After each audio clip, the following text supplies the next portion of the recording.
여러분도 혹시 보신 분이 있으리라고 생각이 되는데 지난주 6월 23일 날 조선일보에 실린 재미있는 기사가 있습니다. 한 까치가 멍멍 짖는 까치가 있다는 거예요.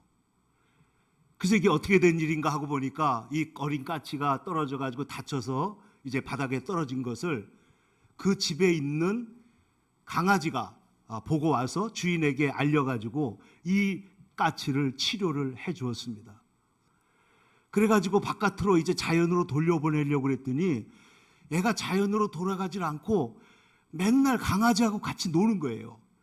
그래서 유튜브를 보면은 강아지하고 서로 뒤집어가지고 서로 놀기도 하고 장난감을 입에서 물고 뺏기도 하고 이러면서 완전히 강아지처럼 노는데 어느 날 보니까 놀라운 일이 일어난 겁니다. 이 까치가 멍멍하고 짖는 거예요.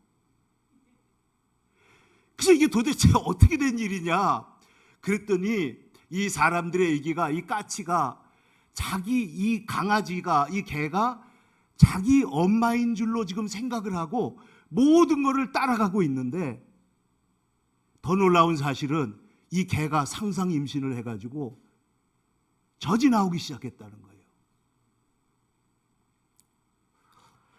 여러분 성경에 보면은 육체의 훈련은 약간의 유익이 있고 경건의 훈련은 많은 유익이 있다고 그랬습니다. 훈련이라고 하는 것이 우리의 습관을 변화시킬 수 있습니다. 그러나 우리의 존재를 변화시키는 것은 뭐냐? 이것은 하나님의 은혜로 되는 줄로 믿습니다. 하나님의 은혜가 우리 속에 들어오게 되면 훈련은 우리의 삶을 바꿀 수 있어요. 교육을 통해서 바꿀 수 있어요. 그러나 존재 자체를 바꾸는 거, 딥 체인지, 깊은 변화는 하나님의 말씀, 복음, 은혜로 성령의 역사로만 일어나는 줄로 믿습니다. 그래서 우리가 지난 시간에 5번에 걸쳐서 5번에 걸쳐서 복음에 대해서 말씀을 나누고 있는데 첫 번째 거듭남의 복음. 우리 예수를 믿는다는 것은 단순히 생각을 좀 바꾸는 게 아니라 주일날 되면 딴 데 가지 않고 교회 오는 게 아니고 완전히 새롭게 태어나는 것과 같은 것이다. 거듭나는 것이다. 완전히 새로운 피조물이 된 것이다. 이 거듭남의 복음이고 그 다음에 영생의 복음. 예수를 믿으면 일평생 죽음의 두려움의 노예가 되어 있던 사람들에게 영원한 생명이 있고 그 생명이 이미 주어졌다. 영생을 얻었고 심판에 이르지 아니하나니 사망에서 생명으로 옮겼느니라 하는 복음이 영생의 복음입니다. 그 다음에 천국 복음. 우리가 예수님께서 말씀하신 대로 내가 먼저 가서 너희를 위하여 처소를 예비하면 너희를 나 있는 곳으로 인도해서 나와 너희가 영원히 함께 있을 것이다. 처소를 예비할 뿐만 아니라 이 땅에 살아가는 동안에도 너희의 삶에 성령으로 귀신이 쫓겨나가고 그리스도의 사랑과 은혜가 임하면 그곳이 바로 천국이 되는 것이다. 그래서 우리의 심령, 우리의 가정에 그 천국, 하늘나라 가서 누릴 그 천국을 미리 맛볼 수가 있다고 주님께서 말씀하신 것이 천국 복음입니다. 그리고 아들의 복음. 이 아들의 복음은 하나님이 세상을 이처럼 사랑하사 독생자를 주셨으니 독생자를 통해서 하나님이 이 모든 일을 이루셨다는 것. 그래서 이 우주의 중심도 역사의 중심도 예수 그리스도시라는 것이 바로 아들의 복음입니다. 그리고 지난주에 우리가 말씀을 나눈 것은 은혜의 복음인데 이 은혜의 복음은 뭐냐면은 우리가 구원받기 위해서 천국 가기 위해서 우리가 우리의 힘으로 한 것은 아무것도 없고 오직 하나님이 행하신 일들, 예수 그리스도를 통해서 우리를 위해서 행하신 일들이 은혜가 우리를 구원했다 하는 것이 은혜의 복음입니다. 그래서 오늘 설교의 제목은 이 은혜의 복음과 변화의 능력입니다.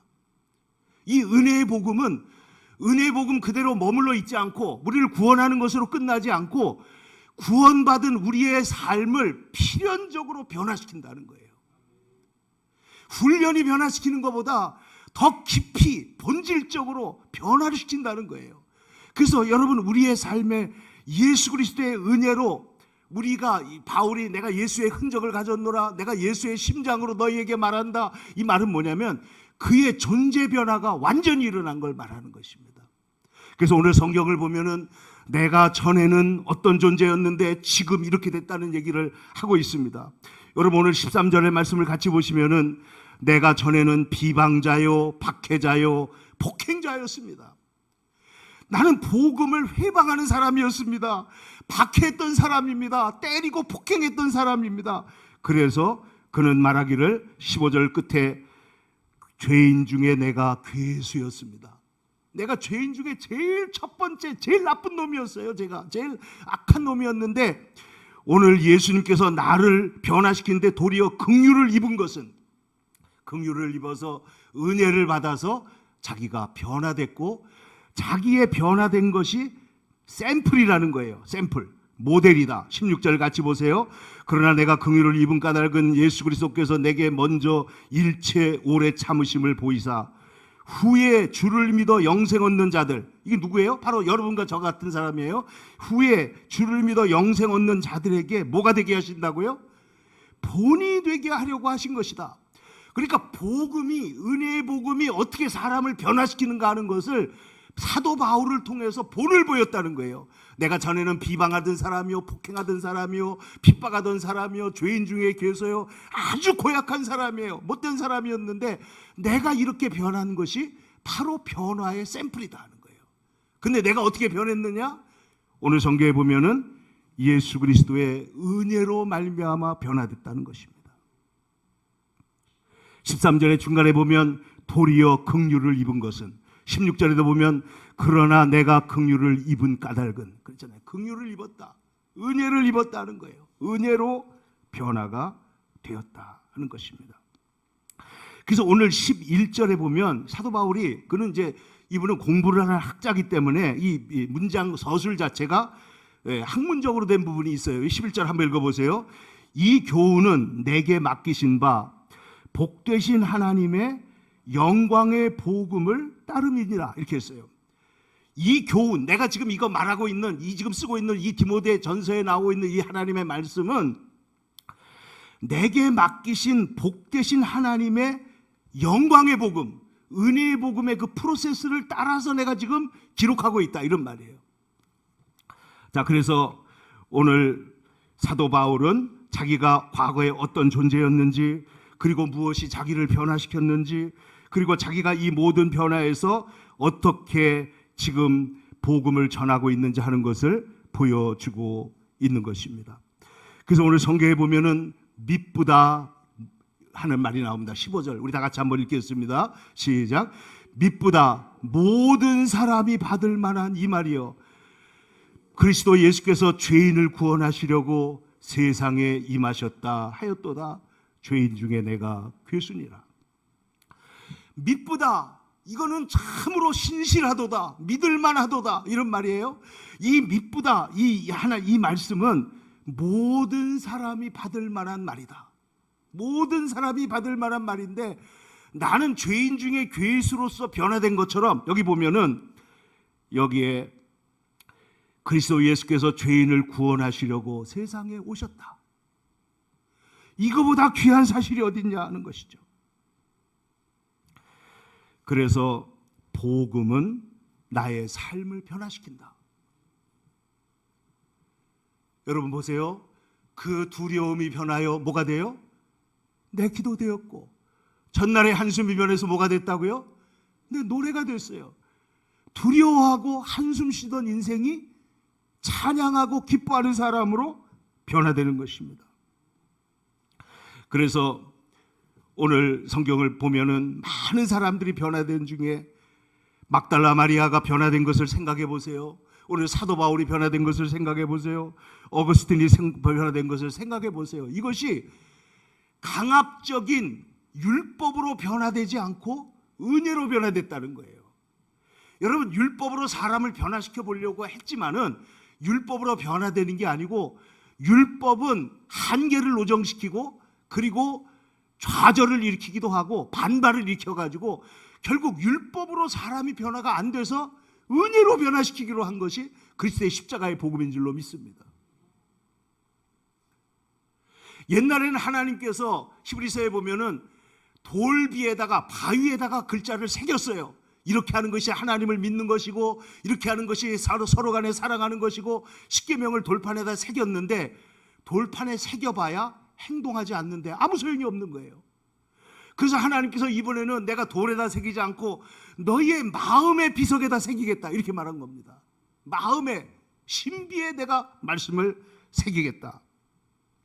그래서 우리의 신비에 율법을 새길 때는 하나님께서 권능으로 새기셨지만은 우리의 마음에 은혜로 우리의 마음에 하나님의 사랑을 기록할 때에는 그리스도의 피를 찍어서 새기는 거예요.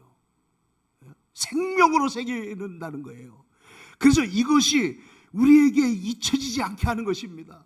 여러분, 은혜는 폭풍처럼 강력하게 우리를 변화시키는 것이 아니고 햇빛처럼 우리에게 다가와서 변화시켜요. 그런데 이 변화가 깊은 변화라 하는 것이죠. 여러분, 어제가 우리 그 김구 선생님의 뭐 72주기인가 뭐 그런 벌써 돌아가신 지가 72년이 됐는데 여러분, 김구 선생이 얼마나 신실한 신앙인이었는지 여러분 아십니까? 그는 말하기를 언젠가 연설했습니다. 이 땅에 교도소를 세우는 것보다 교회를 많이 세워야 된다.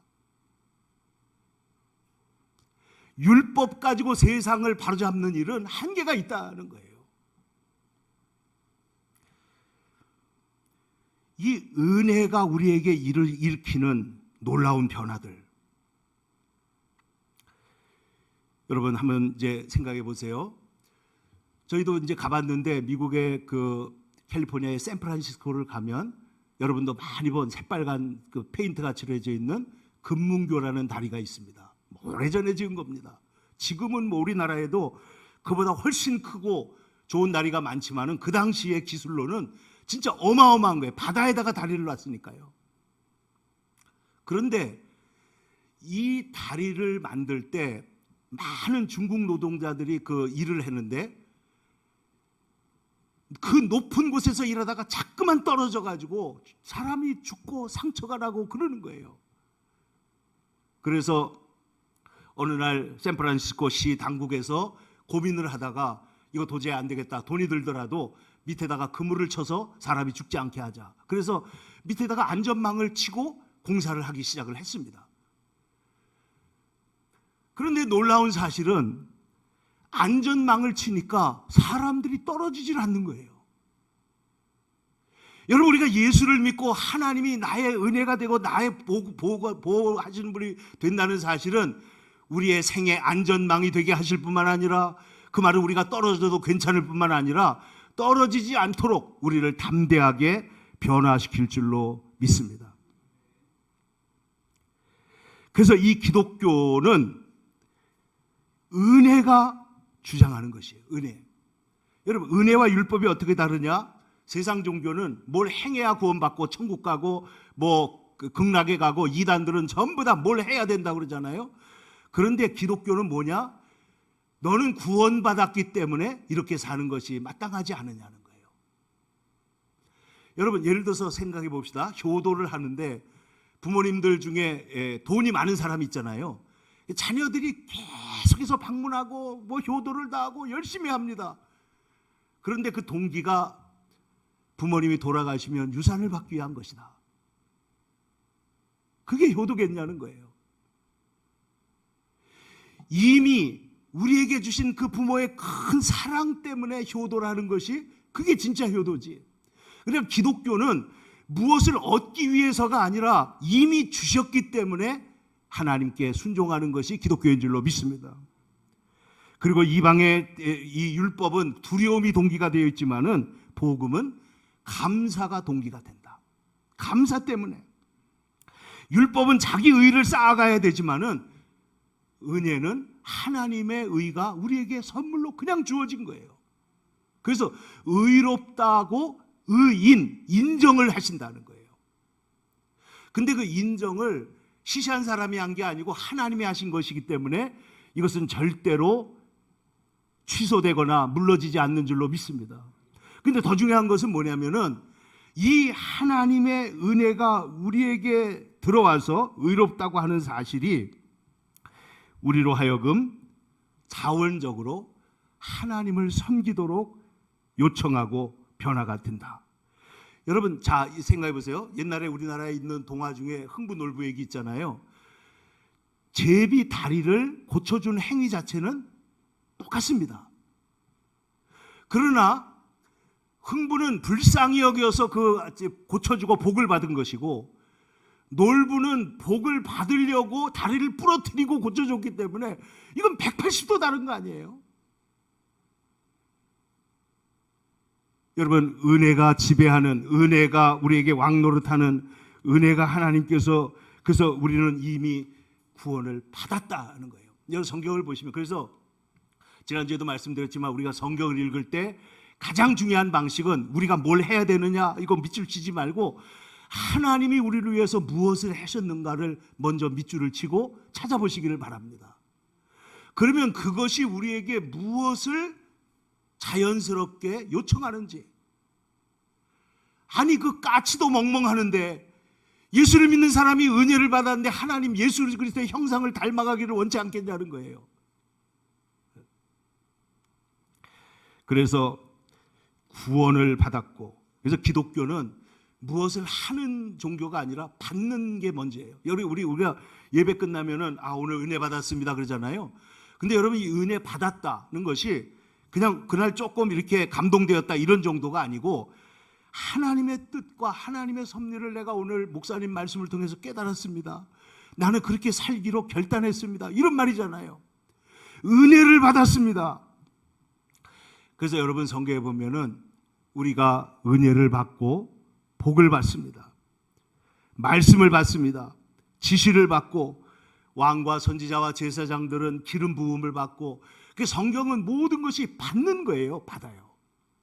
받은 자가 아버지 집으로 돌아오고, 받은 자가 1만 달란트를 탕감받은 자가 이 세상에서 자기의 친구들을 용서해주고, 이게 복음이라는 말이에요. 그러니까 복음적 인격, 복음적 사고, 복음적 세계관, 이 모든 것은 받았다는 데서 비롯되는 것입니다. 할렐루야. 근데 더 중요한 건 뭐냐면 자격이 없는데 받았다는 거예요. 무자격한 자가 받았다는 거예요. 무자격한 자가 이 큰 은혜를 받았기 때문에 눈물이 나 같은 죄인 살리신, 이 찬양이 나오는 거예요. 나 같은 죄인, 나같이 못되고 나같이 고약한, 여러분 사도 바울을 보세요. 그는 로마서 7장에서 말하기를 자기가 예수를 믿고 하나님의 사도임에도 불구하고 얼마나 이중적일 수 있고 약하고 죄에게 끌려가기 쉬운 존재인가를 절절히 고백을 하잖아요. 그러니까 내가 산 것은 오직 하나님의 은혜다. 자랑할 것은 아무도 없다. 내가 너보다 더 나은 것도 없고 더 못한 것도 없다. 오직 우리 모두는 다 하나님의 은혜로만 구원받는다. 무자격한 자가 은혜를 받았기 때문에 그 은혜가 우리의 영혼에 깊숙이 들어와서, 요즘에는 딥이라는 단어를 많이 써요. 그래서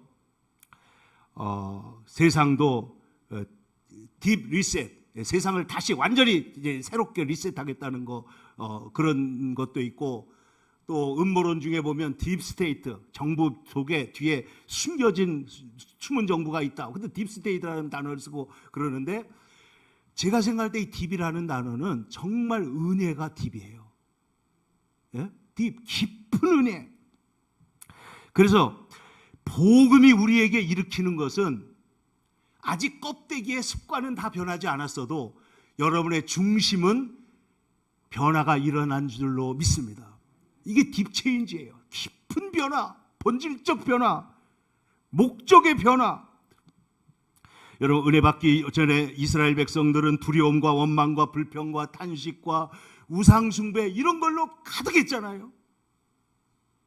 그런데 복음이 들어와서 은혜가 우리의 삶에 들어올 때에 우리의 의식이 변화되는 것이죠. 그 복음적 삶의 아주 가장 대표적인 인물 중에 하나가 요셉입니다. 요셉은 그의 삶에 일어난 모든 고난과 억울한 것과 상처들과 그 형의 그 박해와 그리고 그 보디발 장군 부인의 그 억울하게 한 모든 일들, 이런 것들로부터 그가 이겨내고 마침내 위대한 하나님의 종이 될 수 있었던 것은 뭐냐면은 은혜의 관점에서 이걸 보고 있어요. 섭리의 관점에서, 하나님의 주권적 관점에서 자기 사건을 다 볼 줄 안다는 것입니다. 내가 팔린 것은 팔린 게 아니고 하나님이 먼저 보낸 것이고, 형들이 나를 이렇게 한 것은 하나님께서 당신들을 구원하시려고 나를 먼저 보내신 겁니다. 여러분, 세상의 해석을 이보다 더 좋게 할 수가 어디 있어요? 나를 미워해가지고 죽이려고 그러다가 팔아먹었는데, 종으로 팔았는데, 여러분 고대 사회에서 이 노예, 종이 얼마나 비참한가 여러분 영화 같은 거 보면 알잖아요. 그런 상황 속에 팔았음에도 불구하고 이 모든 것은 합력하여 선을 이루시는 하나님의 역사라고 보는 것입니다. 여러분, 이러한 복음적 세계관을 갖게 되기를 축원합니다. 복음적 자존심, 복음적 자아상, 이건 뭐냐면 나는 무자격한 자인데 예수님께서 나를 위해서 죽으셔서 나를 귀히 여기셨다, 나를 사랑하셨다는 거거든요. 그것이 복음적 존재의식의 자기 자아상이에요. 그래서 먼저 그 나라와 그 일을 구하라. 하나님은 이 모든 것이 너에게 있어야 할 줄 아시느니라. 세상 사람들의 방식은 무엇을 먹을까 마실까 입을까 염려하는 것이 세상 사람이고, 너희들은 그 사람들과 프로세스가 다르다는 거예요. 하나님 이 모든 것이 있어야 될 줄 아신다는 거예요. 그러니까 너희는 그냥 걱정하지 말고 먼저 그 나라와 그 일을 구하면서 살면 거기에 하나님의 놀라운 역사가 일어난다. 그러니까 은혜는 우리를 건져낼 뿐만 아니라 아까도 말씀드린 대로 은혜 안에는 놀라운 변화의 모멘텀, 변화의 능력이 그 속에 있다라는 거예요. 이게 하나님의 놀라운 계획입니다. 은혜를 통해서 사람을 변화시키는 거예요. 은혜를 통해서. 여러분, 탕자가 집으로 돌아왔을 때 아버지가 야단치는 게 아니고 은혜로 맞음으로 탕자의 딥체인지 만들잖아요. 베드로가 예수님을 비운하고 떠났을 때 예수님께서 그를 용서하시고 사랑하심으로 베드로의 마음속에 깊은 변화가 일어난단 말이에요. 오늘 성경에 보면은 바울이 이렇게 말합니다. 내가 전에는 13절 다시 보세요. 내가 전에는 비방자, 박해자, 폭행자였으나 도리어 긍휼을 입은 것은, 내가 이렇게 은혜를 입은 것은 내가 옛날에 믿지 아니할 때 알지 못하고 했다는 그 한 가지 사실 때문에 나를 불쌍히 여기고 나를 붙잡아 주셔서 이제는 어떻게 했다고요? 12절에 보면 나를 능하게 하셨다. 능하게 하셨다. 임파워링, 힘을 주셨다는 거예요. 그 다음에 나를 충성되이 여겨 내게 직분을 맡겨주셨다. 나에게 충성됨이 없지만은 충성되다고 여겨주신 거예요. 베드로에게 반석 같은 것이 없었지만은 반석 같다고 여겨주신 거예요. 그럴 때 여러분, 베드로가 과연 반석이 된 줄로 믿습니다. 충성되다고 여겨주셨을 때 과연 바울이 가장 충성된 그리스도의 종이 된 줄로 믿습니다. 그러니까 충성됨이 없는데 충성되게 여겨주신 것이죠. 비방자요, 폭행자요, 박해자였는데 긍휼을 입혀주신 것이죠. 그래서 그를 변화시켰기 때문에 여러분들이 변화에 대해서 알고 싶으면 나를 보라는 거예요. 나를. 내가 이렇게 고약하고 이렇게 못된 사람이었는데 내가 지금 죄의 일을 하는 걸 보라는 거예요. 내가 변화된 것은 오직 주님의 은혜로 이루어진 것이다. 오늘 16절에 보면 그 사실을 이렇게 말하고 있습니다. 다 같이 함께 읽겠습니다. 시작. 그러나 내가 긍휼을 입은 까닭은 예수 그리스도께서 내게 먼저 일체 오래 참으심을 보이셨다. 할렐루야. 일체 오래 참으심을 보이셨다. 그 고약한 사울을 예수님께서 용서하시고 과거를 묻지 않으시고, 여러분, 은혜는 과거를 상처내는 것이 은혜가 아닙니다. 은혜가 아니에요. 근데 사실 여러분, 이 은혜의 관점에서 보면 오늘 성경 앞에 나오지만은 율법도 은혜의 범주 안에 있습니다. 율법도. 왜 그런가 한번 보세요. 심지어는 성경 안에서는 마귀도 하나님의 합력하여 선을 이루는 범주 안에 있어요. 그런데 이 은혜가, 율법이 어떻게 은혜가 되느냐, 성경을 한번 보시면 8절을 같이 한번 읽겠습니다. 8절 시작. 그러나 율법은 사람이 그것을 적법하게만 쓰면 뭐라고요? 선한 것임을 우리는 아노라. 여러분, 율법으로 구원은 못하지만은 율법이 하는 중요한 기능이 있습니다. 여러분, 우리가 치과를 가거나 혹은 정형외과를 가거나 그러면 가자마자 제일 먼저 하는 게 뭐예요? 엑스레이 찍는 거예요. 엑스레이. 사진 안 찍고는 얘기 자체를 시작하지 않습니다. 저도 지금 얼마 전에 우리 아이가 해가지고 평생 처음으로 CT를 찍어봤는데, 이 사진이 엑스레이는 뭐 한 장에 뭐 10,000원도 안 하죠. 그건 저기 다 되고, 엑스레이 있고, 그 다음에 CT가 있고, 제일 비싼 게 MRI가 있는데, 며칠 전에 우리 집사람도 MRI를 찍었습니다. 그런데 이번에 유 박사님, 여기 있는 그 박사님이 얘기하는 그 얘기를 들어보니까, 그분이 크리스찬이니까 그 설명도 잘했지만은 굉장히 인상 깊은 얘기를 해요. 이게 지금 무릎에 이게 뼈가 있잖아요. 그런 뼈 관절 위에 한 2mm 정도 이렇게 얇은 부드러운 이제 물렁뼈가 이렇게 이제 감싸고 있는데, 이것을 감싸고 있는 이 뼈가 부딪히는 요 사이에 그 중심에는 신경도 없고 핏줄도 없다는 거예요. 외부에는 핏줄도 있고 신경도 있기 때문에, 신경도 있고 핏줄이 있다는 것은 상처가 나면 진액이 나와서 고친다는 거예요. 하나님이 그렇게 만들었는데. 근데 이 신경이 닿는 이 속은 맨날 이게 움직이는 곳이니까 여기에 신경이 있으면 너무 아프지 않겠어요? 그래서 하나님이 기가 막히게 거기는 신경을 안 집어넣었는데, 이게 어떤 문제가 있냐면은 신경이 없으니까 찢어지거나 상처가 나도 본인이 모른다는 거예요. 그러면 언제 아프냐? 이 찢어진 것이 겉으로 나와서 그 신경이 있는 그 뼈의 외곽까지 나오면 그때 비로소 아픈데, 그때가 되면 보통 늦다는 것이죠. 그래서 이것을 어떻게 고치느냐? 그러니까 이 선생님 말씀이, 이 뼈 중간에 있는 물렁뼈는 재생이 안 되지만 그 물렁뼈가 있는 데다 미세 천공을 내는 거예요. 구멍을 내요.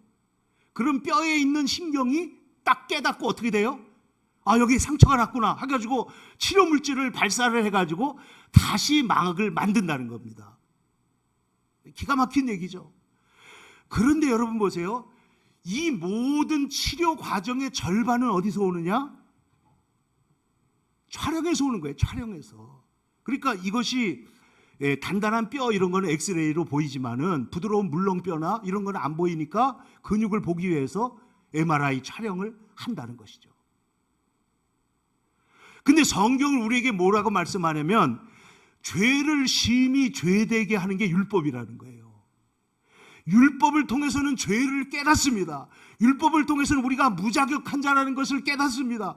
그런데 하나님께서 그리스도의 피로 거기에 퐁퐁퐁퐁 상처를 내서 우리를 새롭게 만드신다라는 거예요. 그래서 예수님은, 근데 그렇게 성경은 예수님의 말씀 속에는 성경은 과거를 묻지 않아요. 과거를. 보세요. 과거에 내가 남편이 5이나 있지만은 그런 얘기 하지만은, 그러나 예수님이 그걸 비난하지 않잖아요. 탕자가 집으로 돌아왔는데 네가 어디서 돈을 쓰고 누구랑 창녀와 놀아나고, 이거 형은 계속 그런 얘기하지만 아버지는 그 말은 전혀 안 합니다. 사도 베드로에게도 내가 나를 사랑하느냐 3번 물으신 것을 보면 3번 부인한 거를 예수님이 분명히 생각하시는 것 같은데, 너 왜 3번 나를 부인했느냐 물어요, 안 물어요? 안 묻습니다. 여러분, 사랑은 곤란한 질문을 자꾸만 해대는 게 아닙니다. 상처나는 질문을 하는 게 사랑이 아니라는 거예요. 그래서 복음의 특징은 예수님께서는 과거를 묻지 않고 사도 바울을 그냥 받아주셨는데, 이게 너무나 고마운 거예요, 여러분.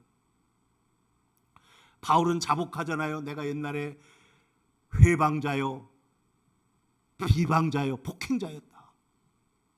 예수님은 한 번도 묻지 않습니다. 그래서 믿어 주신 것이죠.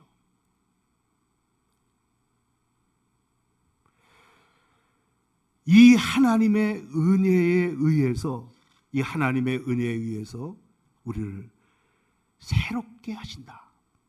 넘치도록 풍성한 은혜. 오늘 14절 다 같이 한번 읽겠습니다. 14절 보세요. 우리 주의 은혜가 그리스도 예수 안에 있는 믿음과 사랑과 함께 넘치도록 풍성하였도다. 할렐루야. 주님의 은혜가 넘치도록 풍성했어요. 그래서 오늘 우리를 도와주셨는데, 먼저 일체 오래 참으심을 보이사, 그래서 우리를 참아주시고, 그래서 여러분 어거스틴도 과거에 방탕했던 사람 아닙니까? 그런데 그가 주님의 참아주심으로 말미암아 변화된 줄로 믿습니다. 그런가 그거에다가 충성되이 여기실 뿐만 아니라 직분을 맡기시고 나를 능하게 하셨다. 이 은혜가 이 바울을 돌려세운 거예요. 이 은혜가 바울을 새롭게, 이 우주, 이 역사, 이 세상의 하나님의 백성으로 다시 돌아가도록 새롭게 하시고, 더 나아가서 우리를 변화시키는데, 여러분 성경에서 여러분 이제 이따가 한번 해보세요. 성경 여러분 앱이 있으면은 변화라고 한번 입력을 하고 한번 검색해 보세요. 그러면 신약성경 얘기들이 쭉 나오는데, 예수님께서 변화산에 올라가셔서 변화되신 모습, 그리고 로마서 12장 2절에 마음을 새롭게 함으로 변화를 받아, 마음이 새롭게 돼야 변화된다는 거죠. 그리고 그 나머지의 서너 구절이 나오는데 전부 다 뭐냐면, 마지막 날이 되면 우리의 몸이 영광스럽게 변화된다는 거예요. 할렐루야. 그러니까 이 변화는, 변하여 새 사람 된다는 것은 오늘 우리의 이 삶 속에서 우리가 담대한 사람, 겸손한 사람, 용기 있는 사람, 관용의 사람, 하나님께서 우리를 복음의 사람으로 변화시킬 뿐만 아니라 실제로 언젠가 우리의 몸이 예수님의 영광스러운 몸처럼 변화되는 줄로 믿습니다. 그 성경은 말하기를 마지막에 나팔 소리가 들릴 때 고린도전서 15장에 썩지 않을 것으로 변화된다. 고린도후서 3장 18절에서는 우리가 다 수건을 벗은 얼굴로 거울을 보는 것 같이 주의 영광을 보매 그와 같은 형상으로 변화한다. 그와 같은 형상이 누구예요? 예수 그리스도. 예수, 하나님의 형상이 회복된다는 것은 우리의 마음에 하나님을 사랑하고 하나님을 순종하는 그 내적 형상뿐만 아니라 언젠가는 우리의 육체도 그리스도의 영광의, 놀라운 영광의 육체로 변화될 줄로 믿습니다. 그날에 우리의 삶이 변화되어서 예수님께서 변화산에 올라갔을 때 옷이 눈처럼 희어지고, 그리고 그 형태에서 빛이 나고 하는 것처럼 예수님 말씀하십니다. 나팔 소리가 나매 죽은 자들이 다시 썩지 않을 것으로 살고 우리도 다 변화될 것이다. 예수 그리스도의 은혜의 복음은 우리의 생의 목표를 변화시킵니다. 생의 안전감도 변화시킵니다. 하나님이 나를 도우시기 때문에. 이번에 6.25 71주년 보니까 거기에 우리나라에 와서 그 메달 오브 오너, 그러니까 그 명예의 메달이라는 게, 미국의 군인이 지금까지 몇 천만 명이 있었는데 그 메달을 딴 사람은 뭐 불과 300몇 명밖에 안 된대요. 그런데 한국 전쟁에 와서 그 메달을 딴 청년이 있더라고요. 이렇게 4개의 이렇게 포대가 있는데, 이렇게 지금 인민군들이 몰려오고, 여기서 지금 여기 기관총 있고, 거기에 몇 사람 있는데 조금 있다 보니까 다 죽은 거예요. 자기 친구 하나 남고. 그러니까 이 사람이 이 4개의 포대를 뛰어다니면서 여기서 총 쏘고 저기서 총 쏘고, 밑에서 많은 군대가 있다고 착각하게 만들어서 뛰어다니면서 하다가 마지막에 여기 병든 저기 눈이 이렇게 상처난 친구가 계속해서 이렇게 탄약을 이렇게 만들어 가지고 줬는데 이 친구가 마지막 순간에 한마디 하고 총에 맞아 죽어요. 그리고 인민군들이 들어오다가 더 이상 못 오고 도망을 가서 피함으로 결정적인 이 전세가 바뀌는 데 역할을 했는데 나중에 보니까 그 밑에 인민군이 200만 명이 죽어 있더라는 거예요. 근데 이 사람이 어떻게 그렇게 초인적으로 뛰어다녔냐? 그리고 그 가족들, 그 형제들이 미국에 모여가지고 얘기하는 걸 제가 들었는데 보니까 야, 이분들이 자유라는 이름으로 이 나라가 이렇게 핍박받는 것을 위해서 우리가 가서 싸우고 우리의 아들, 우리의 친구가 이렇게 해서 우리는 너무 자랑스럽고 너무 귀합니다라고 얘기를 하는 걸 들을 수가 있는 거예요. 사랑하는 성도 여러분, 오늘 우리는 하늘 같은 예수님의 은혜를 입어서 오늘 하나님의 자녀가 된 줄로 믿습니다.